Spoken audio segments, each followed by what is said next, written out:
பெரும்பாலும் சிறுவர்கள், இளைஞர்கள் நிறைந்திருக்கிறீர்கள். போரினால் கடுமையாக பாதிக்கப்பட்ட தலைமுறை எங்கள் தலைமுறை. உங்களுக்கு அந்த பாதிப்பு கிடையாது. 2009ற்கு பிறகு பெரிதளவில் இல்லை.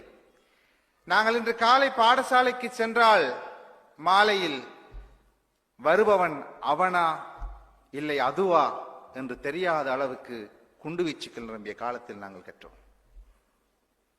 அவ்வளவு பயங்கரம். அடுத்த நாள் பாருங்கள், இன்று அரசு சார்ந்தவர்கள், நிர்வாகிகள் அல்லது பொத்தாம்பதுவாக சமூக வலைத்தளங்களில் எழுதுகின்ற புலம்பெயர் தோழர்கள் எல்லாரும் இன்றைய யாழ்ப்பாணத்து இளைஞர்கள் அல்லது வடபுல இளைஞர்கள், ஈழத்து இளைஞர்கள் எல்லாரும் பாதை மாறி போகிறார்களே, பாடசாலை மாணவர்கள் போதைக்கு அடிமையாகிறார்களே என்றால் குற்றம் சாட்டுகிறார்களே தவிர இது ஏன் விளைந்தது என்று சிந்தித்து பார்க்கிறார்களா என்றால் இல்லை. அதிலிருந்து மக்களை காப்பாற்றக்கூடிய ஒழுக்கஹீனங்கள் இருந்து, கேடுகள் இருந்து எங்கள் இளந்தலைமுறையை காக்கக்கூடிய ஒரு கவசமாக சமய வாழ்க்கை எங்களுக்கு இருந்தது. நான் இன்றைக்கு எங்கே தவறு செய்ய அஞ்சுகிறேன் என்றால் சிசிடிவி கேமரா அது இருக்கிறதா என்று பார்த்து, அதற்கு முன்னால் நான் ஒழுங்காக இருக்கிறேன், களவு இல்லாமல் இருக்கிறேன், நல்லவனாக நடிக்கிறேன். கேமரா இல்லாத இடத்தில் ஒரு தவறு செய்ய வாய்ப்பிருந்தும் நான் தவறு செய்யாமல் இருக்கிறேனா என்றால் கேள்விக்குறி. சந்தர்ப்பம் அனுமதித்து அதை பார்ப்பதற்கு கேமராவும் இல்லை என்றால் நாங்கள் எத்தனை பேர் நல்லவர்கள் என்பது முக்கியமான கேள்வி. ஆனால் இந்த ஒரு இடத்தில் பூட்டப்பட்டிருக்கின்ற ஒரு சிசிடிவி கேமராவுக்கே பயந்து நான் நல்லவனாக இருக்கிறேனே, எனக்கு என் சமயம் சொல்லி தந்தது, உன்னை எங்கிருந்தோ நீ எங்கிருந்தாலும் அதை கண்காணித்துக் கொண்டு ஒரு பெரிய சிசிடிவி கேமரா கடவுள் என்கிற பெயரிலே இருக்கிறான், அவனுக்கு நீ மறைக்க கூடாது என்கின்ற போதனையை எனக்கு சமயம் சொல்லி தந்ததனால் நான் நல்லவனாக இருந்தேன். நான் தவறு செய்ய அஞ்சினேன். என் அப்பா அம்மா இல்லாத இடத்திலும் நான் என்று என்னை சொல்லவில்லை, என் தலைமுறையை சொல்கிறேன். அப்பா அம்மா இல்லாத இடத்திலும் நான் நல்லவனாக இருந்தேன். ஆசிரியர்கள் இல்லாத இடத்திலும் நான் நல்லவனாக இருந்தேன். தவறு செய்யக்கூடிய எல்லையிலும் நான் நல்லவனாக இருந்தேன் என்றால் என்னை எங்கிருந்தோ ஒரு எம்பெருமான் தலைவன், அது சிவனாக இருக்கலாம், முருகனாக இருக்கலாம், யாராகவும் இருக்கலாம், என்னை கண்காணித்துக் கொண்டே இருக்கிறான். நான் அவனுடைய பிள்ளை என்கின்ற பயம் என்னை நல்லவனாக வாழ வைத்தது. இன்று பிள்ளைகளுக்கு கடவுள் இல்லை என்று சொல்லிவிடுகின்ற தத்துவங்கள் வந்து விட்டதற்கு பிறகு, நீ எப்படியும் வாழலாம் என்று சொல்லிக் கொடுத்ததற்கு பிறகு, அவன் போதையிடம் போனதற்கு பிறகுதான் நாங்கள் சிந்திக்கிறோம், ஐயையோ பிள்ளைகள் பாதை மாறிவிட்டார்கள் என்றால். யார் மாற்ற அனுமதித்தார்கள்? சமய வாழ்வை தொலைத்ததுதான் எங்கள் இளந்தலைமுறையினுடைய ஒழுக்கஹீனத்துக்கு முதல் காரணம் என்பதை நாங்கள் புரிந்து கொள்ள வேண்டும். முதல் காரணம் என்பதை புரிந்து கொள்ள வேண்டும். இதை சொல்லுவதனால் என்ன பயன் என்றால், இதிலிருந்து எங்களை மீளவும் சமய வாழ்வுக்கு கொண்டு வர வேண்டியது யார் பொறுப்பு என்றால் பல நிறுவனங்களுடைய பொறுப்பு, அரசு நிர்வாகிகளுடைய பொறுப்பு. அதை இன்றைக்கு நண்பர் பார்த்திபனும் இந்த தென்னாடு அமைப்பினர்களும் துணிந்து செய்கிறார்கள்.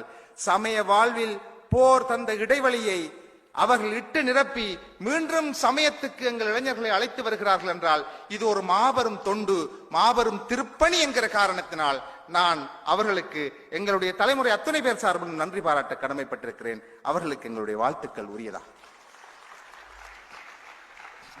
இரண்டாவது, இந்த திருமுறைகளுடைய பெருமை. நான் ஒரு யோர் சுவாமியுடைய சீடருடைய பரம்பரையில் வந்தவன். என் தாத்தா யோர் சுவாமியுடைய தவத்திரு யோர் சுவாமியுடைய சீடர். யோர் சுவாமிகள் ஒரு காலத்தின் யாழ்ப்பாணத்தின் அடையாளம்.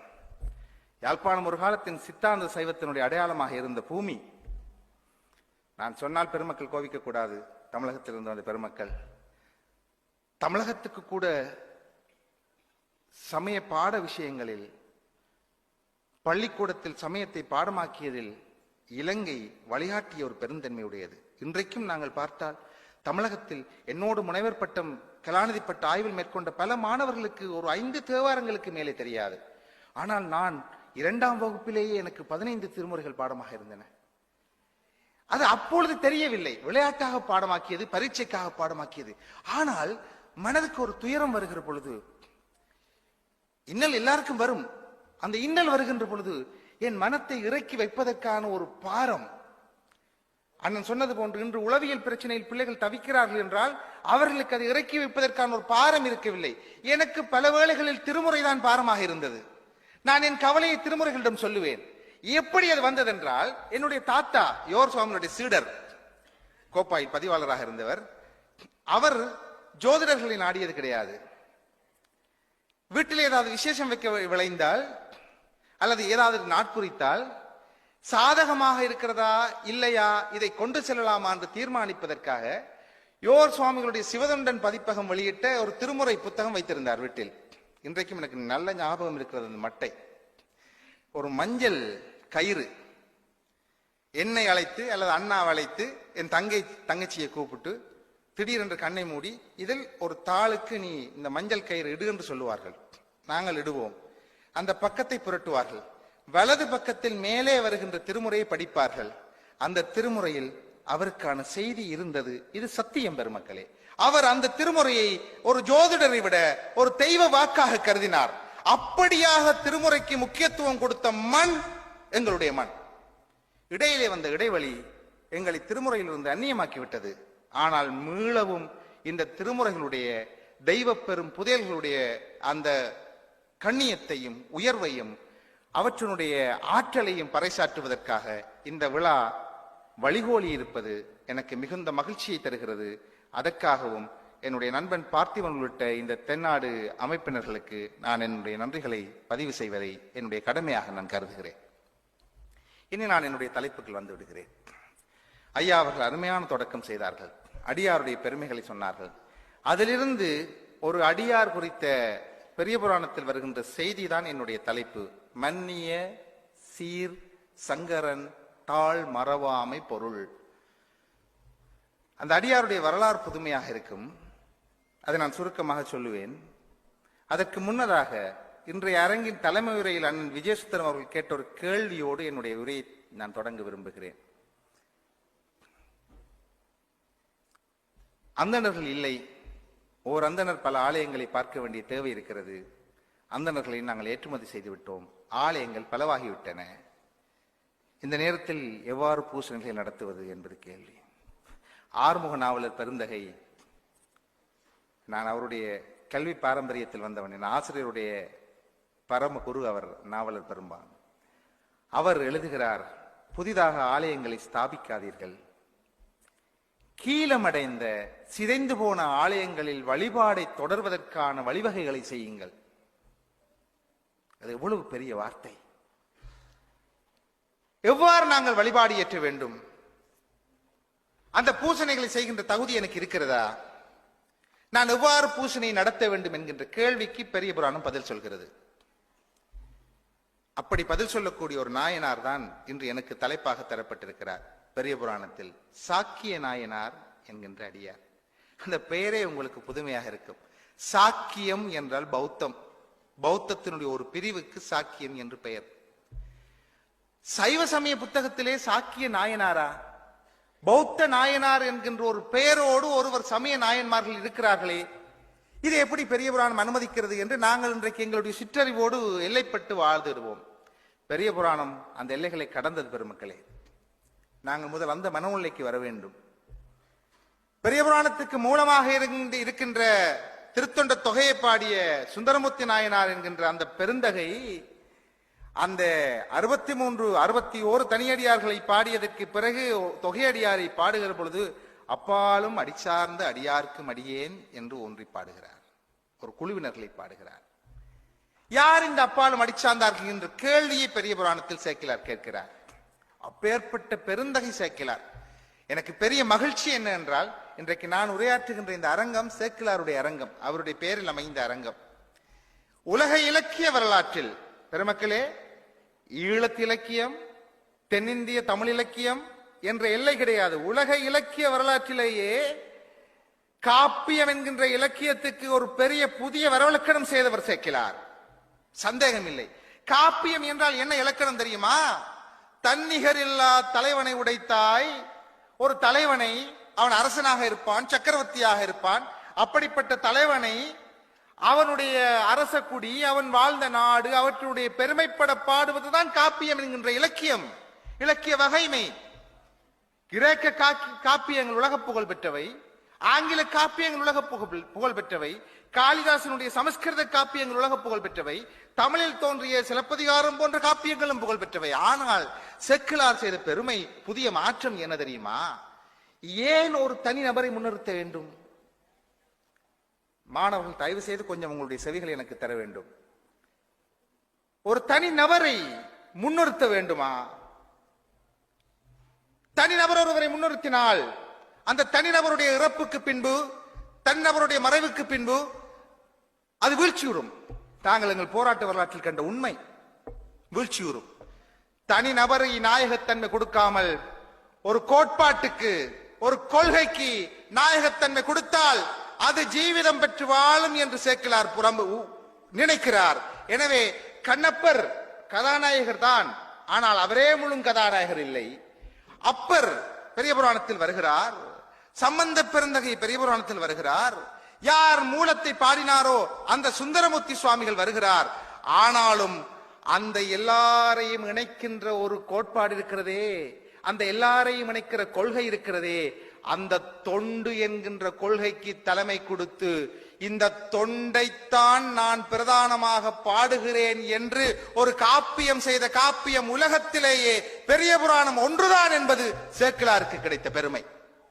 அதனாலே தான் பெருமக்களே, கம்பராமாயணத்துக்கு கம்பராமாயணம் என்று பெயர், மகாபாரதத்துக்கு பாரதம் என்று பெயர்.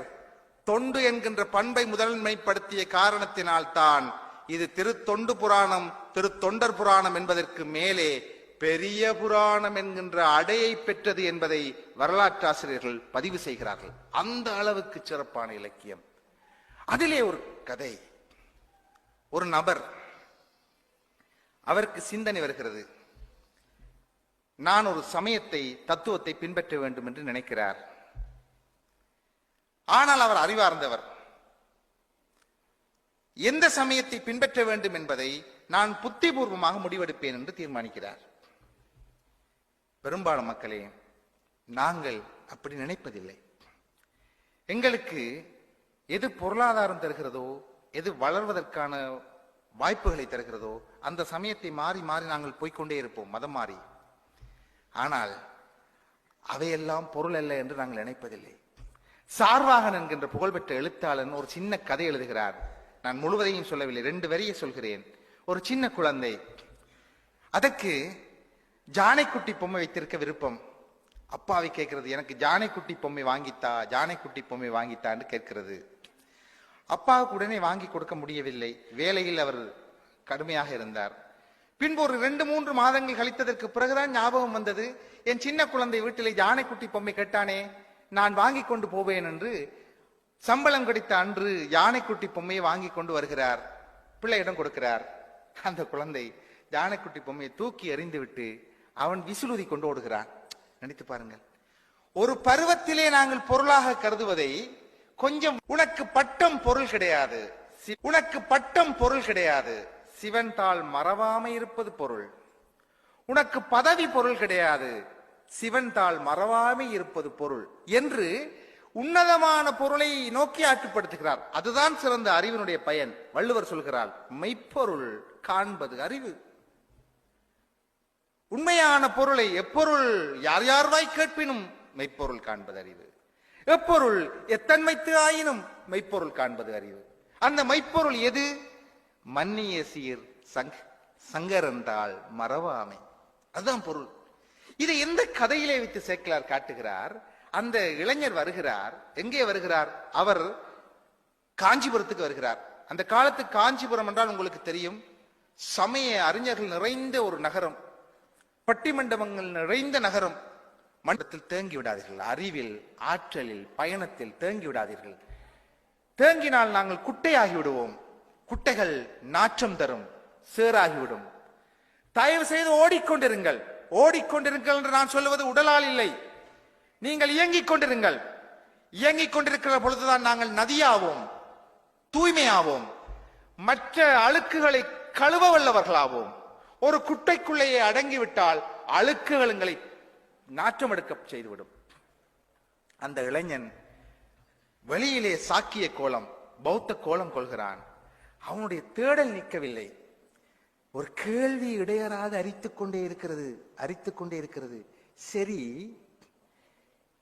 வினை, கெட்ட வினை என்னை வந்து சேர்க்கிறது, தாக்குகிறது, நல்ல வினை எனக்கு நன்மை தருகிறது, எல்லாம் சரி.